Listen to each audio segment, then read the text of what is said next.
And today's with some of the new Legends hot takes here. Now, I've done one of these videos before, but I thought, it's anniversary time. Let's see what new hot takes we got, right?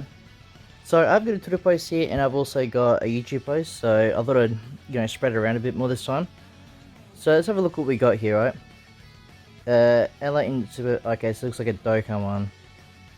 Takeaway is better than Beast. I mean, there's probably going to be a separate video, but for Dokkan takes, yeah, I might do a separate one. Meta is no longer diverse, it's just use 3 teams or a combo of them and win.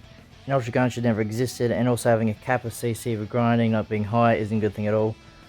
I mean, yeah, that's both really good points. Team wise for PvP I do agree with, they sort of got to try and make it a bit more diverse, but at the same time I'm not too sure how they're going to do that sort of thing. Because it's going to be hard to sort of spread it around unless they design units that have like they're not going to die off as quickly. So like usually what happens is like you have like a really good unit, like LF unit for example, and then a few weeks later the next LF's taken over and now the other one's getting pushed down further and further sort of thing. So I think they're going to make it sort of that the character can last longer in the meta, but make it so they're not completely broken, if that makes sense. But yet again, it is anniversary, they do like to do that, make every character a step higher and higher. Except obviously God Goku, but that's just sort of the way Legends does it. But hopefully they sort of work out a good balance for it, right? And CC as well, I do agree, they got to try and buff that up. I mean, I can see why they've lifted it for buying CC. But at the same time, they should make you stop at a certain point and go, hey, well, you can't collect anymore because you've hit the certain cap. It should just be unlimited to, like, let's just say a million, right? Because you're not going to get a million CC. So, if they want to put a cap, put it at like a million, or at least like 100,000 or something. So it's, I mean, even 100,000 is possible, but I think a million, if they want to put a cap at it, it's probably fine. But yeah, it's too low at the moment. Legends doesn't play test their characters. They write the kit, slap it on the unit, and away we go. I agree with that as well, but at the same time, I think they do test them.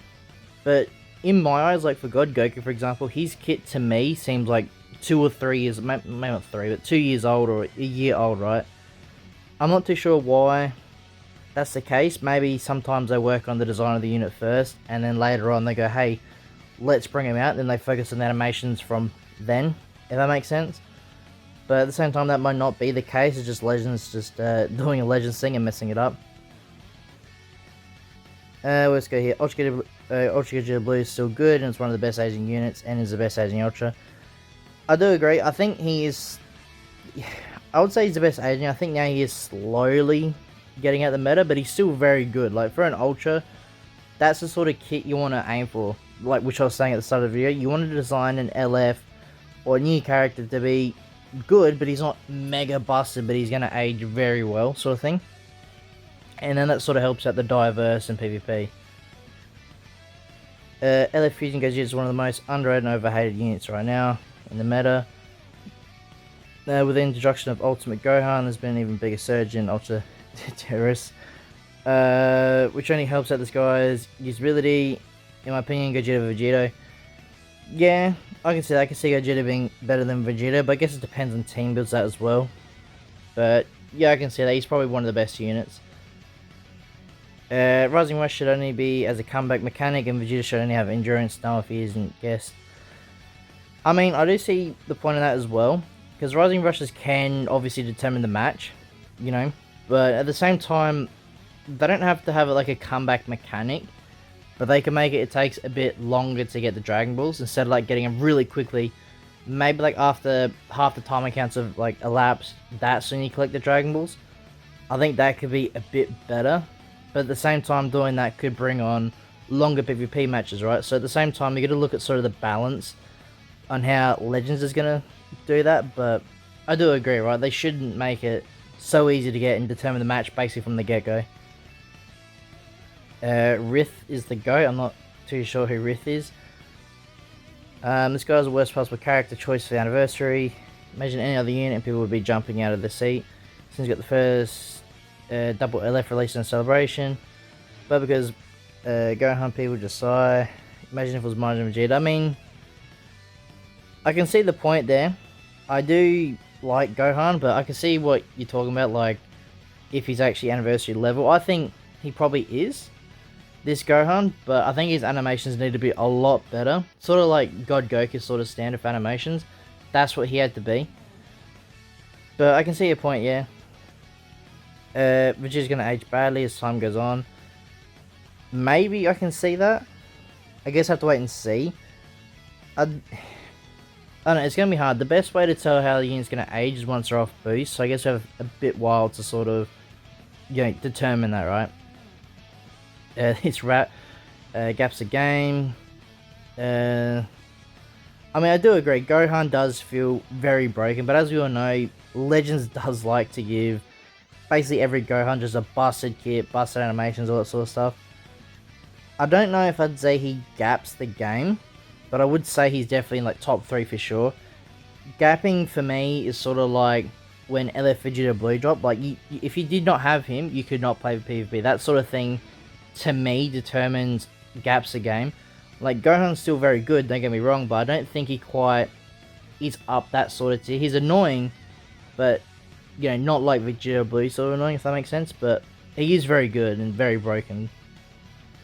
God Goku isn't bad, people are just bad at the game and overreacted about he's not standard. I mean, I agree, I don't think he's quite as bad as people are saying, but at the same time, he does need a little bit of help. He has got the new Equipment Awakening, which I do have to try and grind up and see how he goes. Because obviously I do run God Key, so I still want to try and see how he looks. But I do agree, I don't think he's like absolute, like, you know, terrible unit, but he's not like completely bad where he's unrunnable sort of thing. Ultra Gohan is a single reason why some families honestly not a big fan of him. I mean, I can see what you mean, like, Ultra Gohan is bad. I just think he shouldn't have dropped at the time that he did, or at least not make him as broken. It's kind of, the meta's, who looks as kid need to be fired, get rid of the, yeah. I can sort of agree with that. Right, we'll hop over to the YouTube post and see what was over there for the hot takes. Right, so we've got a few comments here, let's have a quick look. Legends units have too much of a tough time being loved. If you're too broken, you're hated. Super Sentai Gohan and Super 17 make good examples. If you aren't that impressive, you're disrespected. God, Vegeta, and Trunks. And when you fall off, you're disrespected for no apparent reason. One of the only units I can think of top of my head that isn't hated is Ultra Vegeta Blue. I do agree, but I think at the same time, it's hard to explain, because, like, I can see where people come from saying, you know, the unit's too good, too broken, sort of thing. But I guess it all depends on how you view the unit, sort of thing. Because some people, for example, might really love Gohan. They might find him toxic, you know, but they still really love him. Same with Super 17. So I guess it all depends on the community, sort of thing. Like, you're always going to have mixed reactions with certain characters. I think that's probably the hardest part of, you know, with Legends making characters, because they can go, oh, this is a really cool unit, but then the community goes, well, this is really trash, you know. But then they might go, oh, well, this unit might not be as good, but then the community loves them. So it's hard to sort of get that sort of balance to keep everyone happy. Fusion Warrior will always be better than powerful opponent. I mean, probably, right? Because obviously they're going to favour more towards Fusion Warrior, because obviously they're going to make more money than powerful opponents. So that's probably where they're going to sort of focus on getting the better team, if that makes sense. So I do agree with that. LF Fusion Gogeta is better than Ultra UI individually. I don't know about that one. I'd say they're pretty much tied. I'm probably leaning a little bit more towards Ultra UI, but I can sort of see your point. But I think mainly because I'm more of a UI fan, I'm sort of leaning towards that side. But it is a pretty good take. Yeah. Goku needs a buff. Ultra Gohan nerf. I mean, I don't think they're going to give Gohan a nerf. Ultra Gohan makes PvP non-playable. They should stop making brain-dead units that will result in bad outcome for the game. Yeah, look, like I said before, I can see where people are coming from, but at the same point, you know, Legends obviously made them that good as well, because people that, you know, have been playing the game, watching other content creators, stuff like that, they're going to say, like, for example, Gohan's mega busted, right? And obviously the community is going to go, hey, well, we got to summon for him. So for Legends' point of view, he's actually an incredible unit because people are going to keep summoning on his banner. Even though Ultra Banners are just absolutely terrible, when you make a unit that strong, the community wants to go, well, hey, we need him sort of thing. We need to play PvP. So, but I do agree. I don't think he actually needs a nerf, but they can probably bring out another good unit. Like not, I mean, Gohan does obviously do a bit of damage because he's purple, but yet again, you can use Gohan on, you know, you can use LF Gohan on Ultra Gohan's team. So that was sort of a bad nerf. They sort of trying to do another nerf character, but not actually nerf the unit, just get a better character or a character that can sort of fight him, right? So that is for Legends hot takes. I mean, they were pretty good. Yeah, they were really good actually, some of them. I probably will do more of these, but I'm thinking I might do them like maybe once a month sort of thing. Mainly because, you know, we're going to have more time to sort of have new units, have more takes, stuff like that. But yeah, it's going to be today's video, guys. Let me know in the comment section below if you weren't actually in this video and you want to have your hot take. Just leave a comment down below and I'll react to it then. And yeah, if you guys like this video and want to see more, please like and subscribe. And I'll see you as I win the next one.